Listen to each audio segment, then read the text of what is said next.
the Chase Thomas Podcast, for people who have nothing but time to kill. To you. I think it's Amaree Abram, and it's because I'm interested to see how he adjusts going back to the big time basketball. And like I said, he has the experience of playing in the SEC. He played 33 games as a true freshman with 22 starts at Ole Miss. Like, that's legitimate SEC experience, and he played decently well, 8 points a game on reasonable shooting splits. It was a down year and in a year where he only played 10 games at Georgia Tech, and then he kind of bounced back in year 3 at Louisiana Tech. I'm interested to see if what he was able to do, efficiency wise, shooting just a shade under 40% from 3 at Louisiana Tech, how much that can translate. Because if he can be a guy that you don't have any questions about on the defensive end and hit some timely threes, I think that's a big deal. I think the ceiling for him too is interesting, because like a comparable ceiling for him feels like maybe a Jordan Gainey, like once again, someone that you feel like you can be comfortable with on the defensive side of the ball, but someone that can also get hot fast and hit a few big threes. And maybe he won't be as big of a threat in the mid-range or getting to the rim like Jordan Gainey proved he could be, but that similar role feels intriguing to me. And I feel like he would be a great 6-man. He would be that type of player. With who's on the roster, it feels like he's probably coming in to be that starter in the backcourt next to Jacoby and below Nate Ament. But I feel like he kind of fits that 6-man spark in a way. So it'll be interesting to see how exactly they use him. Like I said, I think he'll probably be the starter, but it's interesting to kind of compare him with Jordan Gainey and see those similarities and how Tennessee used Jordan Gainey so effectively. Yeah. It's funny. I was watching the Abram, and not to toot my own horn, but I'm kind of a Amaree Abram expert after spending an hour on YouTube diving into that Ole Miss tape. He's not afraid to shoot. Like, he is a combo guard who is not afraid to get shots up. He is all over the place in terms of where he's going to be willing to rise and fire. And it's kind of one of those things where when you get a low-level transfer up, like a Gainey, right? Like, that's a big jump up from USCFC. The difference with Abram is, like you said, like, he started and played a lot his freshman year. He's gone a circuitous route here, going from here to he had kind of a tech thing going with Georgia Tech to Louisiana Tech, but he is someone who knows the rigors and grind of an SEC schedule, and he's someone he's long. I think he's a pretty good shooter, and I think he doesn't have to be, like, he obviously doesn't have the upside of Rice or McKneely. We can say that. But you might not need that, because if Gillespie and Ament is anywhere close to what he could be, if Carey is more of an offensive threat than we're expecting, if JP Estrella makes that leap, you look around and you're like, you don't actually need him to be like a high volume guy. You might need him to be kind of a Jordan Gainey type, where every couple games, we need Abram to we need an Abram just rise and fire 10 to 15 shots up and make a couple threes, go to the line, that sort of thing, and bail you out when some of the other guys are struggling. Because I think that might be just what they need. When you look at the rest of the starting five and where things are going, you kind of just need like a KCP type, right? Like, that's what I was looking at here. It was just kind of, if he can be KCP for Tennessee next year, I'd be very happy. I think that's fair. And I think a lot of it relies on, as you kind of alluded to, what Nate Ament are you getting? Are you getting the Nate Ament that's going to take over college basketball next year and hit that ceiling as a true one and done? Or is it going to be someone that I heard someone kind of describe him as, like, he'll be a guy, well, he'll probably be a one and done no matter what at Tennessee, and he'll go on to the NBA, and you're 4 or 5 down the road in the NBA, maybe it really starts to click and he becomes some NBA star, and it becomes more of a trivia fact that, oh yeah, Nate Ament, that guy in the NBA that's a 4-time All-Star, he went to Tennessee, instead of, oh yeah, I remember when Nate Ament took Tennessee to the Elite Eight. And I'm curious to see which side of the coin it is. Is it going to be that side where, he's got all these raw talents and he's not able to necessarily put them together in his 1 year of college that we all think he's going to play?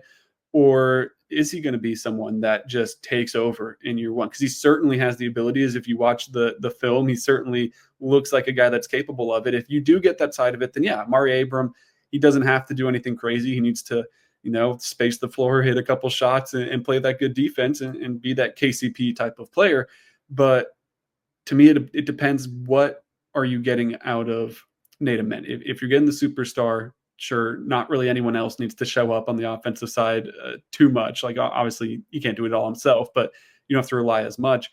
If it's a more average Nate Ament, like if you get Julian Phillips, who's starting to turn his corner in the NBA, if you're getting a Keon Johnson even, who had his flashes at Tennessee, but now he's looking really good in the NBA, if that's the type of one and done it is, you are going to need a guy like Amaree Abram to step up and be a big-time scorer, I think. Yeah, and I think that's okay. I mean, because I think Rodney Rice, bigger role there. McKneely, that's still kind of that's the one I would have rather had, honestly, at a UVA, just because I think he's more of a plug-and-play Chaz guy. But I think it comes down to Ament, like you just laid out. Like if Ament is we can't say Cooper Flag type, but if he is, I don't know, Paolo Banchero maybe, is he? Even if you can get like a VJ Edgecombe from Baylor. Yeah. From last year. That's another number. He's on my mind because he was the number 4 overall recruit in that year's class. If you can duplicate that, like you have to be pretty happy with what Nate Ament is. I mean, I was listening to the Flex Fair this morning that like mentioning what Kevin Durant. Like I didn't realize Kevin Durant was a 26-point guy his freshman year at Texas. Like in college, that's just bonkers numbers. Like that's a crazy freshman points per game. But it's like, can Ament get to 20? Like can Ament get to 20 a game? 20 a game in this day and age, it feels like, or just I'm really out forever in college basketball. Like that's an elite category to be in. Like you score 20 points a game, like you are one of the best scorers in the country. So if you can get a 20 points per game Nate Ament, like then all of a sudden it's like, okay, maybe this team is all of a sudden reloading to the level that you could be looking at 3 straight Elite Eights. Because right now, if I don't know if I'm fully on board with another Elite Eight trip, I'm not ruling it out. Man, if you're getting 20 points from Nate Ament, you might be time to book. It just depends on what Ament is, right? And maybe what JP Estrella is, because I think he's the other one too, where he has the kind of high ceiling upside. Where if you have a post guy when the shots aren't falling from deep, if JP turns into that guy at the back of the basket, he has post moves. He's good inside. Like if JP is healthy and makes that kind of jump inside, where he is someone who can play in crunch time and someone you can rely on when things get tight on the perimeter. You're like, well, just throw it at JP and let him go to work. That's another part where it's like, then you're like Abrams, the 4th option, which is probably where you want to be and where he could be really good is if you have, because I think Ament's being number 1 option. I think Gillespie is going to be helping facilitate Ament, and Ament's number 1, Gillespie number 2, someone in the post. I would suspect that Barnes would prefer one of them to pop as a post scorer, a consistent post option, and then 4 being Abram. That would be my guess. I don't know if you agree with the hierarchy, but I think that's what he would envision. I think on pay, like if you could draw it up how you wanted to, that'd be about right. I'm sure that's also what they said last year with Jordan Gainey. Like, hey, he's the 6th man, but most of the time he's going to be that like 3rd or 4th option. There was times where he was your number 1 option, and you just go to the hot hand and you play it, and that worked out multiple times that he was your number 1 option and you won the game. But I'm sure on paper last year, Rick went in saying, all right, Chaz is the number 1 option. Then maybe you go to Igor, then, see if Zakai's got if his shot's falling today, and then maybe you go to Jordan Gainey. It's just sometimes it works out that way, sometimes it doesn't. I think what you need, though, is you need one of the 4 forwards. Yeah, Felix, JP, Cade, and Jalen Carey. If you can get one of those 4 to give you somewhat consistent offense, I think you take that and you run with it. I'm not sure. It's kind of, you have to see it to believe it, though, because it's been a while since Tennessee's been able to, truly run some of their offense through the post, because it's been some elite rim protectors and some great lob threats, but not a dump it in the post when you need a bucket type of guy. And I'm not 100% sure if any of those guys are going to be able to score at a higher clip than we'll probably see Amaree Abram score at, assuming that he does get the minutes that we kind of expect him to right now, given what the roster looks like. Your gut feeling here on April 30th, will the Vols ultimately feel the sting of not landing Rice or McKneely? I think you'll feel the sting in the fact that those are 2 really good options. And I agree with you. I think McKneely was the better of the 2 options because he could, Nicely done, nephew. The Chase Thomas podcast. Hell yeah.